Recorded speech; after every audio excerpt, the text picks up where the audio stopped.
Students, today we'll discuss about maxima minima word problem from exercise 6.5. अब and तक video देखिए तो most of the questions मैं इस वीडियो में कवर करने वाला हूँ। सारे कंसेप्ट मैं साथ साथ बताऊँगा, कौन से भी कंसेप्ट मैंने यूज़ किए हैं और आपको किस तरीके से यूज़ कर रहे हैं।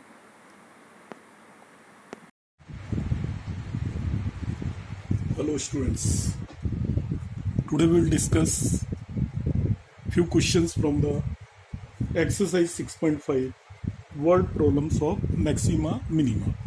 So the question number 24th is, show that the right circular cone of least curved surface area. Least curved surface area means आपको कर्व्ड सरफेस एरिया कोन मिनिमाइज करना है। कर्व्ड सरफेस एरिया मिनिमाइज करना है आपको, ये आपका ऑब्जेक्टिव हो गया। What to do, that is the objective is to minimise curved surface area.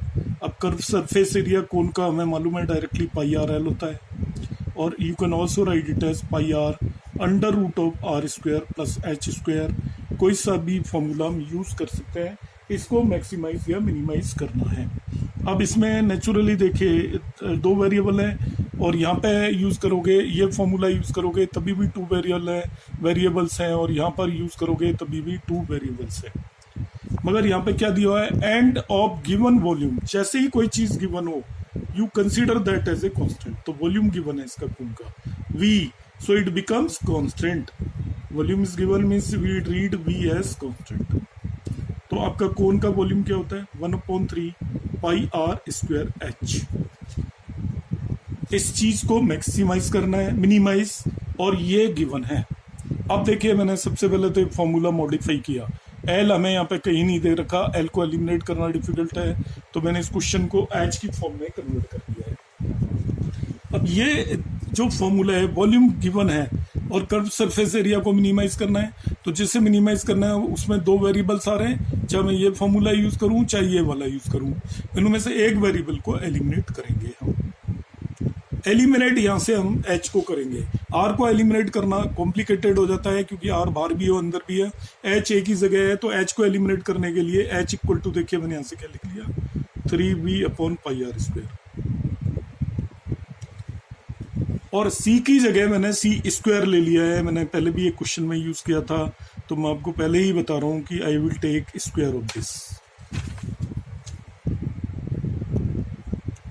Question बहुत सिंपल हो जाएगा स्क्वायर लेने पर, और यदि आप स्क्वायर नहीं लेंगे तभी भी कर सकते हैं, मगर डिफरेंशिएशन थोड़ा कॉम्प्लिकेटेड रहता है। और जब भी आप स्क्वायर लोगे, कर्व सरफेस एरिया को मिनिमाइज करना है, इसको मैंने बताया था जेड लेट कर लीजिए, और जेड को मिनिमाइज कर दोगे तो सी मिनिमाइज हो जाएगा,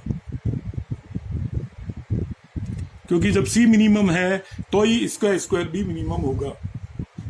मिनिमम का स्क्वायर भी मिनिमम ही होगा, क्योंकि यहाँ पे नेगेटिव टर्म तो इन्वॉल्व होती नहीं है। पॉजिटिव टर्म्स में जो सबसे कम वैल्यू है उसका स्क्वायर भी सबसे कम ही होगा, ये मानकर अब चलिए। तो फंडामेंटली एक्सेप्टेबल है, एनसीईआरटी में सॉल्यूशंस हैं, इसलिए आप वैसे स्क्वायर रूट लेके भी कर सकते हो, बट डिफरेंशिएशन पोर्शन उसका क्वाइट लेंथी हो जाएगा and it is time taking. अब मैं एच स्क्वायर की इस एच की वैल्यू को यहाँ पे पुट कर रहा हूँ, इस एच की वैल्यू को यहाँ पर पुट कर रहा हूँ, इसको ब्लॉक में मैंने यहाँ पे प्लेस कर दिया है, ये बाद में यूज होगी, इसी के बेस पे आंसर आएगा। सो इसको मैंने एक ब्लॉक में प्लेस कर दिया है, it will be used later on. तो z को अब मैं डील कर रहा हूँ, और z के बेस पे I will solve it. z equal to pi square r square plus h square means 9b² divided by pi square r4। Pi square r4 को एलसीएम ले लीजिए, it is pi square r6 plus 9b² divided by pi square r4। This pi square is cancelled out, ये यहाँ पे are square बचा, separate कर दीजिए दो पार्ट में, it is pi square r4 plus 9v² divided by r square. अब इस z को दो बार डिफ्रेंशिएट करेंगे, dz/dr 4r³ pi square minus 18v² divided by r³। ये तो आ गया dz/dr, साइमल्टेनियसली आप d2z/dr2 भी कर लीजिए, क्योंकि जब हमें डिसाइड करना पड़ेगा मैक्सिमम मिल रहा है या नहीं मिल रहा है तो इसकी जरूरत पड़ेगी। तो ये आपका हो गया 12 pi square r square minus plus हो गया ये 54 we square divided by r4। अब ये जो d2z/dr2 है ना, ये इधर ये टर्म आपको पॉजिटिव नजर आ रही है, ये समझ जाइए मिनिमा ही मिलने वाला है, क्योंकि ये कभी नेगेटिव होने वाला नहीं है, ना v नेगेटिव होता है ना r नेगेटिव होता है, तो ये टर्म आपकी पॉजिटिव ही आने वाली है। और हमें मिनिमाइज ही करना था, तो देखिए मिनिमाइज ही होगा, ऑटोमेटिकली वही होना है इन्हीं क्वेश्चंस में। अब anyway dz/dr equal to 0 put कर दीजिए। आर की वैल्यू भी तो पता करनी है कि कहाँ पे मैक्सिमम मिनिमम मिल रहा है। तो अब मैं इसको लिख लेता हूँ, it is 4r³ pi square minus 18v square divided by r³ equal to 0। तो ये हो गया 4r6 pi square minus 18v square equal to आ गया हमारे पास 0। आर की अब वैल्यू निकाल लीजिए, कोई नीड नहीं होती वैसे। इट इज 18v स्क्वायर, ना हमें कहीं रखनी है ना कुछ भी नहीं करना, इसका रेज टू पावर 1/6 हो जाएगी।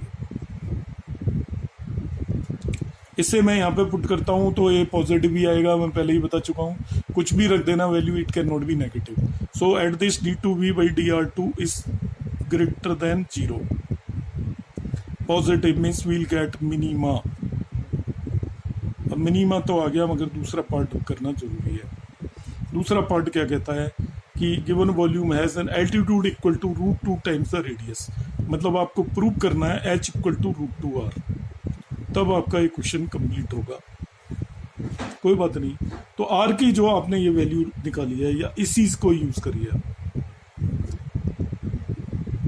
यहां पर रख देंगे इसके अंदर, इससे वैल्यूज इसके अंदर पुट करेंगे। आर की जगह ये चीज भी पुट कर सकते हो, कॉम्प्लिकेटेड हो जाएगा, तो हम ये पुट करेंगे, करते हैं। देखिए ये आ रहा है 18v square equal to 4 pi square r6, जो कैंसिल आउट होता है उसे नेचुरली हम कर देते हैं 9v square is equal to 2 pi square r6।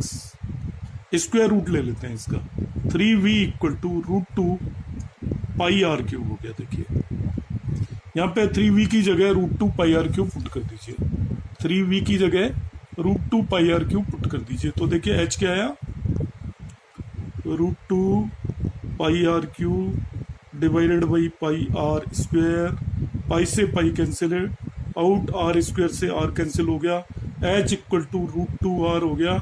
अब देखिए आपको क्या प्रूव करना था, altitude is equal to √2 times the radius. So in this way we are able to prove question number 24. Come to the next one, question number 25 और देखते हैं। Maximum minima के क्वेश्चन से टाइम टेकिंग होते हैं, करने में टाइम लगता है। कह रहा है show that semi vertical angle of a cone. अब semi vertical angle of cone क्या होता है, अगर एक क्वेश्चन और है इसी का ही, ये जो हम कोन बनाते हैं,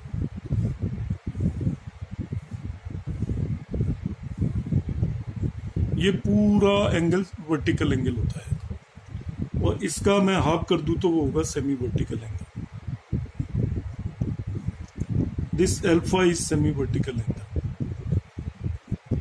ठीक है। ऊपर जो वर्टेक्स बन रहा है, यहाँ पर जो ये टोटल एंगल सबटेंड होगा इन दोनों लाइंस के बीच में, यदि मैं प्लेन में बनाऊं तो इसको सेमी वर्टिकल एंगल बोलते हैं, इसके आपको सेमी वर्टिकल एंगल बोलेंगे।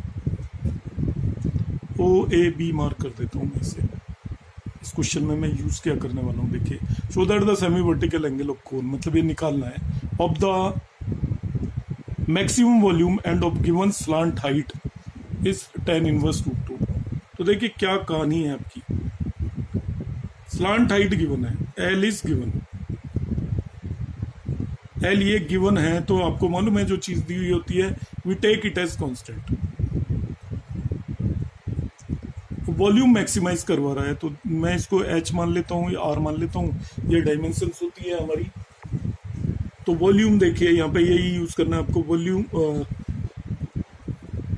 Maximum volume V equal to हमें मालूम है 1/3 पाई आर स्क्वायर एच हो जाएगा। और इसका सेमी वर्टिकल एंगल भी मैंने लेट कर लिया, सेमी वर्टिकल एंगल।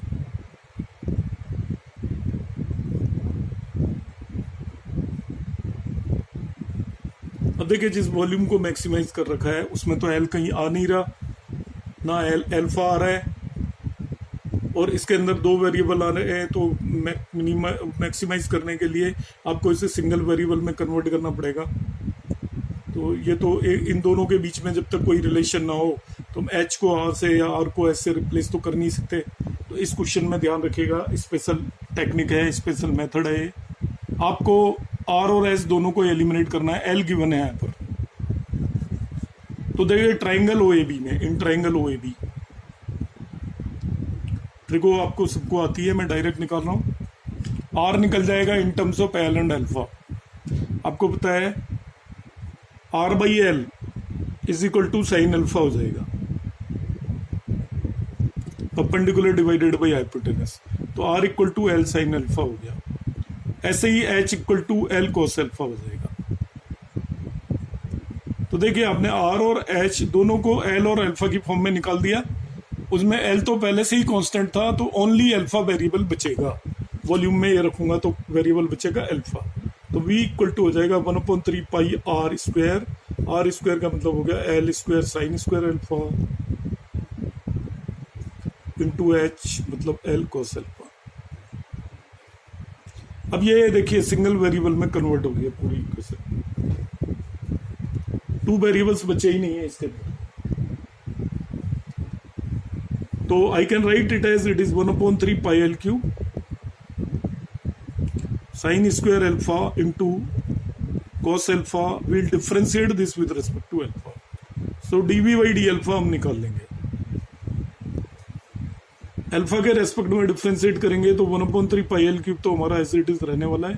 इससे कांस्टेंट साइन स्क्वायर अल्फा का डिफ्रेंशिएशन होगा 2 साइन अल्फा कोस अल्फा, और कोस अल्फा का डिफ्रेंशिएशन होगा माइनस साइन अल्फा। तो ये साइन क्यूब अल्फा हो गया आपका।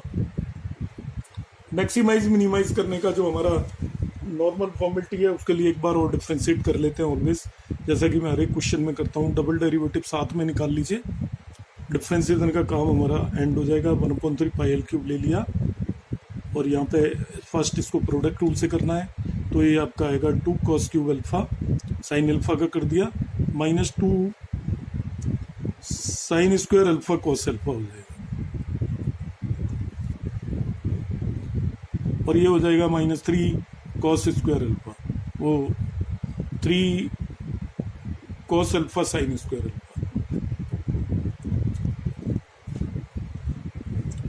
चलो इसके बारे में बाद में बात करेंगे। फर्स्टली इसको 0 पुट करिए और निकालिए किस अल्फा की वैल्यू के लिए 0 आ रहा है। So put it is equal to 0 now. तो 0 करने पर ये आ गया आपका, इन दोनों में से मैंने साइन अल्फा कॉमन ले लिया, ये हो गया 2 cos square alpha minus sine square alpha is 0। तो 1 is sine alpha is 0 which is not possible, क्योंकि साइन अल्फा 0 होने पे अल्फा 0 हो जाता है, और अल्फा 0 होगा तो एक कोण बचेगा ही नहीं। सो विच इज नॉट पॉसिबल। तो दूसरी कंडीशन लेंगे, 2 cos square alpha is sine square alpha, और tan स्क्वायर अल्फा इज, इसको इसके नीचे ले गया 2 tan अल्फा इज √2, और अल्फा इज tan इनवर्स √2 जो आपको आपसे प्रूव करवा रहा था। Semi vertical angle tan inverse √2 आ गया। इतना भर देखना है कि इस पे मैक्सिमम होता है कि नहीं। तो यहाँ पे आपको इनकी वैल्यूज पुट करनी है तीनों।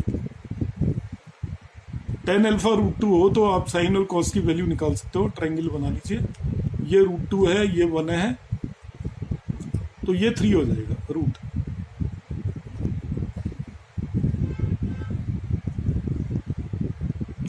तो अब यहाँ पर साइन अल्फा को √2/3 पुट कर दीजिए, और कॉस अल्फा को 1/√3 पुट कर देंगे, तो ये नेगेटिव आ जाएगा आपका। आएगा ही, उसमें कोई खास बात नहीं। मतलब साइन अल्फा को हम इससे निकालेंगे ना ट्रायंगल से, tan अल्फा √2 तो रखा है, तो tan होता है परपेंडिकुलर डिवाइडेड बाय बेस, तो इसको अल्फा मानूं तो ये √2 है, ये √1 हो गया। पाइथागोरस थ्योरम से हाइपोटेनस निकालूंगा √3, तो साइन अल्फा की वैल्यू यदि कैलकुलेट करूंगा तो वो √2/3 आएगी। कॉस अल्फा की वैल्यू 1/√3 आएगी, तो यहाँ पुट कर लेंगे कॉस अल्फा की जगह 1/√3 और साइन अल्फा की जगह √2/3, तो ये overall it will be negative. Negative आ रहा है मतलब हमें मैक्सिमम मिल रहा है, कब मिल रहा है, जब alpha equal to tan inverse √2 हो। वो हमारी कंडीशन थी जो हमें प्रूव करनी थी कि semi vertical angle will be equal to tan inverse √2। तो इस तरीके से क्वेश्चन भी एंड होता है। Remaining questions I will take in the next class. Thank you for watching.